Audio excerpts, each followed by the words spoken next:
Նաթան Սրբազանի վերաբերյալ գաղտնալսման բովանդակության մեջ չկար որևէ դատապարտելի բան, բայց գաղտնալսում են և փորձում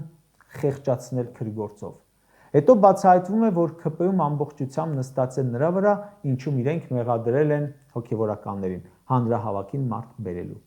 Կամ հրապարակում են թաքնված կամերաներով տեսանյութեր ու վարկաբեկում։ Դրանք ամենայն հավանականությամբ արել են հենց օպերատիվ մարմինները։ Հրապարակում են իշխանական, Փաշինյանի ընտանեկան կուսակցական մամուլը, իրենց ֆեյքերը։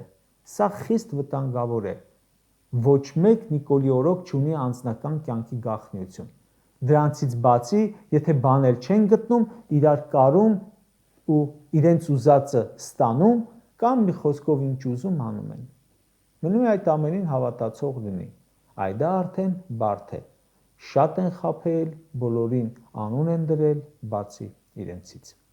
Իշխանական լրատվամիջոցներով իրենք տարածում են, իրենք վարկաբեկում են, դատախազությունը գործ է հարուցում, հանցագործներին չեն բռնում, դե որովհետև իրենք էլ այդ ամենը անում են։ Թե ինչու են ձևեր թափում, դե դա էլ հարց է։ Մարդու անձնական կյանքը դարձրել են բուլվար, մտնում զբոսնում են։ Իրենք են հենց հրապարակում ֆեյք լուրեր, հետո Ազգային ժողովի ամբիոնից կարդում են այդ ֆեյքերը որպես մամուլի ինֆորմացիա։ Էս է իրենց պայքարի մեթոդը։ Պայքար ժողովրդի դեմ։